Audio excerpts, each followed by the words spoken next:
Shalom adik-adik semua, senang sekali Kak Hana hari ini ketemu dengan kalian di ibadah Kids Impact pada hari ini. Puji Tuhan, kita semua Tuhan berikan tubuh yang sehat sehingga kita bisa kembali beribadah di hari ini. Adik-adik, tema kita kali ini adalah saling mengasihi. Kakak percaya adik-adik semua pasti tahu bagaimana caranya mengasihi. Tapi kali ini kita akan belajar tentang bagaimana menunjukkan kasih kepada orang lain yang membutuhkan walaupun berbeda. Berbeda bagaimana? Kita nanti akan pelajari. Nah, sekarang adik-adik semua yang mau belajar, Kak Hana ajak duduk dengan tenang dan kita berdoa terlebih dahulu. Tuhan Yesus, pada pagi hari ini kami mengucap syukur karena Tuhan sudah memberikan kepada kami waktu untuk kami bisa mendengarkan firman Tuhan. Tuhan Yesus, kami buka hati kami. Silahkan Roh Kudus bekerja dalam hati kami, supaya firman yang ditaburkan hari ini boleh tertanam, boleh tumbuh, dan boleh menghasilkan buah-buah untuk kemuliaan nama Tuhan. Terima kasih Tuhan, urapi Kak Hana dan urapi adik-adik semua yang mendengarkan firman Tuhan pada hari ini. Terima kasih Tuhan Yesus, di dalam nama Tuhan Yesus kami sudah berdoa. Amin. Nah, adik-adik, kita mau melihat sebuah video.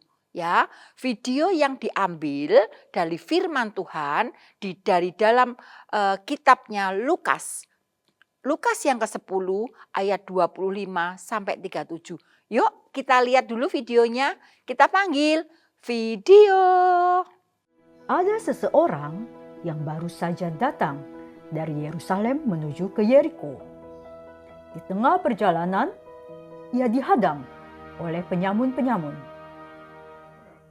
Penyamun-penyamun yang ingin merampok barang-barang yang ia bawa. Tidak hanya merampoknya, akan tetapi penyamun tersebut juga memukuli orang tersebut hingga ia babak belur. Ia tidak berdaya, terbaring di pinggir jalan. Dengan luka di sekujur tubuhnya, ia hanya bisa mengharapkan pertolongan orang lain. Ia melihat seorang imam di atas kudanya lewat. Imam ini pasti akan menolongnya. Dengan sekuat tenaga, ia meminta tolong. Tolong. Imam tersebut mendekat. Imam tersebut hanya melihat orang yang terluka itu, dan ia membawa kudanya pergi menjauh, berjalan di seberang, meninggalkan begitu saja orang yang terluka itu. Dengan tak berdaya, ia hanya bisa terbaring sambil menunggu bantuan. Ada seorang Lewi yang lewat dan mendekat. Tolong. Mendengar permintaan tolong, orang Lewi tersebut menjauh karena ia tidak mau direpotkan. Ia pergi, meninggalkan begitu saja orang yang terluka tersebut. Ia terbaling lemah dan begitu sedih karena imam dan Lewi bahkan tidak mau menolongnya. Akan tetapi, datang seorang Samaria yang mendekatinya. Hai teman, bangunlah. Oh, lukamu begitu parah. Aku akan membalut luka-lukamu dan memberikan minyak dan anggur.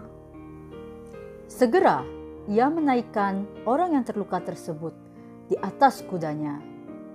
Ia menuntun kudanya dan membawa orang tersebut untuk diobati dan beristirahat.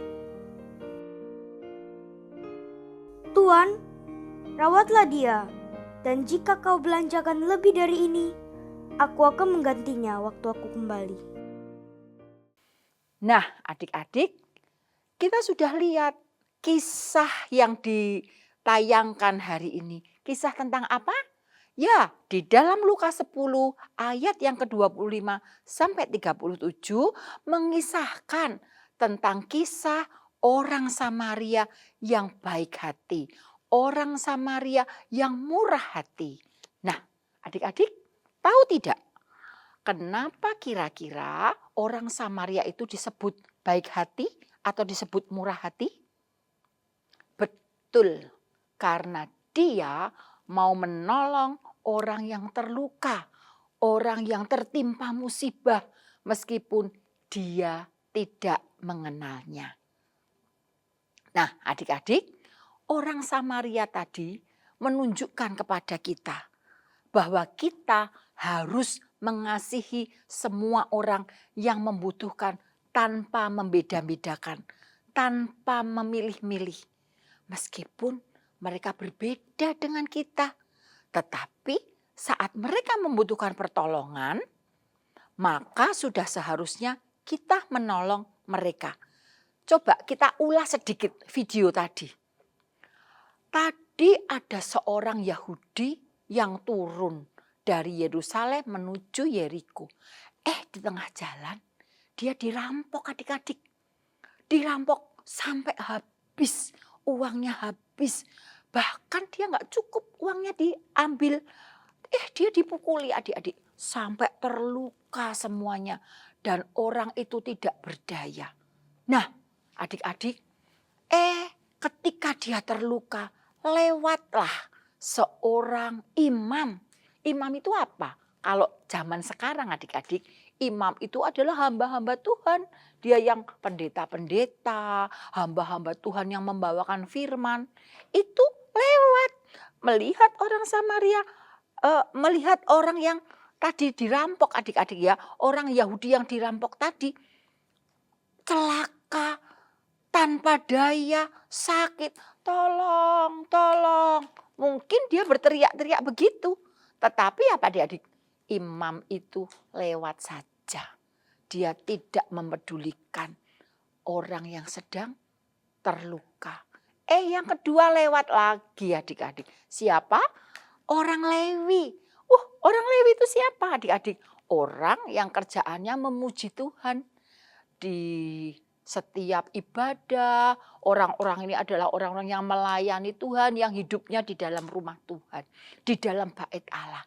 Tetapi ketika dia melihat, orang ini lagi terluka, orang ini jatuh, orang ini dirampok, gak mau dia bahkan minggir-minggir adik-adik. Dari seberang jalan gak mau mendekati. Dan ketika ada seorang Samaria yang turun melihat keadaan itu tanpa pikir panjang, kan adik-adik tadi langsung diapain? Ditolong, diangkat, diobati, dikasih minyak adik-adik. Luka-lukanya dibalur dengan minyak dan anggur. Kemudian dia diangkat naik ke atas keledai dan dinaikkan. Lah kalau orang yang luka ini naik di atas keledai, dia bagaimana? Dia menuntun adik-adik. Aduh, dia sudah membuat dirinya tidak nyaman, dia jalan kaki, bahkan justru orang yang terluka ini yang dia tidak kenal diangkat duduk di atas keledai dan apa adik-adik? Dituntun. Enggak cukup seperti itu adik-adik. Dia pergi ke sebuah rumah penginapan, dia kasih orang ini untuk istirahat, dia kasih uang 2 dinar adik-adik. Dia bilang, permisi ini ada yang terluka, tolong dirawat. Ya ampun adik-adik, sudah ditolong, dibalur minyak dan anggur, dinaikkan keledai, dituntun dan dikasih ke penginapan sehingga apa adik-adik? Sehingga orang ini bisa istirahat dan dirawat oleh yang empunya penginapan. Bahkan bilang begini, kalau nanti kamu mengeluarkan biaya lebih, bilang ya sama aku, nanti aku akan menggantinya. Aduh luar biasa adik-adik. Padahal orang Samaria itu berbeda dengan orang Yahudi. Tetapi orang Samaria yang hatinya sangat baik itu tidak memandang bahwa itu berbeda. Adik-adik, berbeda di sini artinya apa coba? Berbeda apa ya Kak? Mungkin berbeda status sosialnya. Kita mungkin lebih kaya dari orang lain. Kita mungkin lebih miskin atau lebih nggak punya dari orang lain. Nggak apa-apa. Tetapi adik-adik, kita harus tetap menolong. Meskipun kita berbeda. Kemudian beda apa lagi? Oh, suku bangsa. Waduh, kulitku putih. Kulitnya dia coklat. Gak apa-apa adik-adik, kita belajar dari orang Samaria tadi. Bahwa perbedaan suku bangsa pun gak membuat dia tidak menolong. Tetapi tetap menolong. Berbeda apa lagi? Agamanya. Oh, dia gak seagama sama aku. Masih mau menolong? Tetap menolong. Firman Tuhan berkata, saling mengasihi meskipun berbeda. Nah adik-adik, sekarang kakak Hana tanya. Tolong dijawab ya. Nah, siapa yang bisa? Tolong diketik di live chat. Ya, tolong diketik di live chat. Bagaimana cara orang Samaria tadi menunjukkan kasih kepada orang yang terluka? Ayo ditulis. Cepet-cepetan. Yes, pinter. Sudah ada yang menulis. Seperti cerita Kak Hana tadi. Diapakan tadi yang ditolong? Diobati, dikasih minyak, dikasih anggur, bahkan dibaluri sakitnya tuh dibebat. Ya adik-adik, dinaikkan ke atas keledai, dituntun, taruh di penginapan, dirawat adik-adik. Nah, pertanyaan yang kedua. Pernahkah kalian membantu teman atau orang lain yang sedang membutuhkan? Yuk kita ingat-ingat. Ingat. Pernah gak ya aku menolong temanku? Pernah gak ya aku membantu temanku? Oh ya, aku pernah menolong temanku ketika kesulitan belajar. Nah, bagaimana perasaan kalian setelah kalian melakukannya? Iya, pasti sukacita, pasti hati kita senang, ada damai. Kenapa adik-adik? Karena kita sudah menolong tanpa memandang kulit, tanpa memandang suku, tanpa memandang perbedaan agama, tanpa memandang apapun. Ya, kita sudah menolong. Nah, pertanyaan yang ketiga adik-adik. Siapa saja yang perlu kita kasihi dalam kehidupan kita sehari-hari? Ayo siapa saja? Ayo coba ditulis. Ayo ditulis semua adik-adik di live chat. Ya, kasih bukan hanya tentang perasaan, tapi juga tentang tindakan nyata membantu dan peduli kepada orang lain. Misal ada yang nangis, teman kita ada yang mukanya murung sekali. Boleh nggak kita bertanya, kenapa kamu murung? Maka ketika dia bisa bercerita dan kita bisa mendoakan, itu sudah wujud dari kasih adik-adik. Kita peduli kepada orang lain. Nah, karena kasih itu adalah perintah siapa? Tuhan Yesus. Yes, yang harus kita lakukan. Adik-adik, kasih itu membuat hubungan kita dengan orang lain menjadi lebih indah. Kasih Yesus indah-indah, oh indah. Nah, lebih indah dari pelangi, lebih indah dari bintang di langit. Kenapa adik-adik? Ya, karena kasih itu adalah indah adik-adik. Mengasihi tanpa memandang perbedaan. Gak usah mikir latar belakangnya. Oh dia anaknya siapa? Oh dia rumahnya di sini. Oh dia itu cuma begini. Enggak. Itu harus dibuang. Menolong, mengasihi tanpa memandang. Nah, dengan kasih adik-adik, kita itu bisa jadi apa? Berkat bagi orang lain. Tidak boleh adik-adik bilang, aku mengasihi, tapi cuma ngomong doang.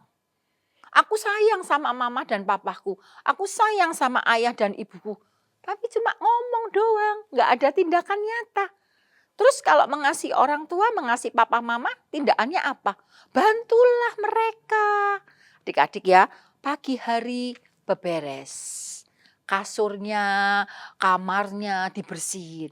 Kalau habis minum dicuci. Kalau habis makan piring dicuci. Itu adalah wujud kasih meskipun kecil. Tidak usah hal-hal yang besar, yang muluk-muluk. Tetapi hal-hal kecil adik-adik bisa menunjukkan kepada orang tuamu, kepada kakakmu, kepada adikmu. Nah, sekarang kita lihat ya sama-sama, kalau kita menunjukkan kasih kita kepada orang yang membutuhkan saat di rumah, Kak Ana udah bilang tadi, aduh kok lantainya kotor ya? Wah, kok gak ada orang ya? Mbaknya di mana? Papa di mana? Mama di mana? Nggak ada. Ambil sapu. Meskipun kita masih kecil, nggak apa-apa. Belajar menyapu, membersihkan. Itu yang bisa kita lakukan di rumah. Kemudian apa lagi adik-adik? Kemudian kita membantu apa? Oh misalnya mama di rumah itu baru kerepotan jagain adik. Ya kan, aduh padahal harus masak. Adiknya bagaimana? Bantu mamanya kita atau ibunya kita menjaga adik. Oh kalau nggak ada adik, lihat rumahnya berantakan, lihat mainannya berantakan, bukunya berantakan. Yuk kita bantu. Kita bantu orang tua kita. Itu adalah tanda bahwa kita itu mengasihi orang tua, meringankan beban orang tua. Kemudian membantu mengambilkan sesuatu ketika papa dan mama kita butuh. Pulang dari kantor, pulang dari kerja, ambilkan air putih. Yuk belajar adik-adik, belajar praktek kasih di rumah. Ikut perintahnya papa mama tanpa membantah, tanpa ngeyel. Ya, membantah, berbantah-bantah. Kalau disuruh perintah orang tua, nurut. Nak, berdoa dulu ya kalau makan, ya Ma. Nak, kalau mau berangkat ke sekolah, doa dulu. Iya, Ma. Kalau mau tidur baca Alkitab, iya. Jangan main game terus, nanti matanya sakit. Oh iya, nurut adik-adik. Menuruti perintah orang tua tanpa mengeluh atau membantah. Itu good. Kemudian apalagi adik-adik? Seperti yang Kak Ana bilang tadi, berdoa setiap hari bagi keluarga kita. Pernah nggak kita berkata sama mama atau papa kita, Mama, Papa, Bapak, Ibu, Ayah, Bunda, adik sayang sama Papa, adik sayang sama Mama. Coba katakan itu. Kata-kata itu akan memberkati hati orang tuamu. Karena apa? Karena hati mereka akan merasa bahagia. Oh, anakku sayang sama aku. Kalau di sekolah gimana? Ayo caranya mengaplikasikan kasih. Ada teman yang murung tadi diajak bermain, ada teman yang sakit didoakan. Enggak apa-apa adik-adik, belajar. Belajarnya yang sederhana, mendoakan. Kemudian membantu apa? Membantu teman yang sedang kesulitan belajar. Kalian matematika keren, ya kan? Pinter, bahasa Inggrisnya keren, ajari temennya yang nggak bisa. Ilmu, kepintaran yang diberikan kalian akan diisi oleh Tuhan kepintaran juga. Nah terus kalau di gereja gimana? Kak kalau di gereja ngapain? Oh ikuti acara gereja. Acara berbagi kasih. Kapan hari itu Kak Ana mengajak adik-adik semua untuk apa? Memberkati orang lain. Dilakukan adik-adik. Siapa yang ada di sekitar kita untuk kita berkati? Ada tukang parkir, ada Mbak ART di rumah, ada Mbak Sus di rumah, ada tetangga yang nggak punya. Yuk kita belajar mempraktekkan kasih. Ya adik-adik. Nah terus apa lagi? Membantu kakak guru, kakak pelayan anak yang membutuhkan pertolongan. Malah jangan kita ribut sendiri, rame sendiri, membuat kakak pelayan anak atau kakak gurunya itu ikut repot. Aduh sedihnya. Nah sekarang kita belajar yuk adik-adik. Mengasihi dan mengasihi dengan praktek. Tidak hanya omongan saja, tetapi juga dengan tingkah laku, dengan tindakan. Nah, sekarang waktunya ayat emas. Yuk kita baca bareng-bareng. Kita buka Galatia 6 ayat yang ke-10. 1, 2, oh belum. Oh ya, yuk lagi yuk. Galatia 6 ayat 10 dibuka dulu Alkitabnya. Ya, baca bareng-bareng sama Kak Hana ya. 1, 2, 3. Karena itu selama masih ada kesempatan bagi kita, marilah kita berbuat baik kepada semua orang. Tetapi terutama kawan-kawan kita seiman. Nah, ulangi ya sekali lagi. Galatia 6 ayat yang ke-10. Karena itu selama masih ada kesempatan bagi kita, mari kita berbuat baik kepada semua orang. Tapi terutama kepada kawan-kawan kita seiman. Yuk, semua bangkit berdiri, ikuti Kak Hana. Ya, ikuti Kak Hana, bareng-bareng menghafalkan ayat ini. Bisa semua? Ya, karena itu selama masih ada kesempatan bagi kita, mari kita berbuat baik kepada semua orang. Tetapi terutama kepada kawan-kawan kita seiman. Yes, sudah pinter semua. Minggu depan dihafalin ya adik-adik. Nah, sekarang saatnya kita akan terus minta pada Roh Kudus untuk apa? Untuk bisa praktek. Ya, lakukan. Mengasihi tanpa beda-bedakan. Tanpa pilih-pilih. Minta Roh Kudus, Tuhan mampukan aku ya. Untuk aku bisa mengasihi semua orang. Oke? Sampai jumpa adik-adik. Firman Tuhan Kak Hana selesai hari ini. Tuhan Yesus memberkati. Shalom. Dadah.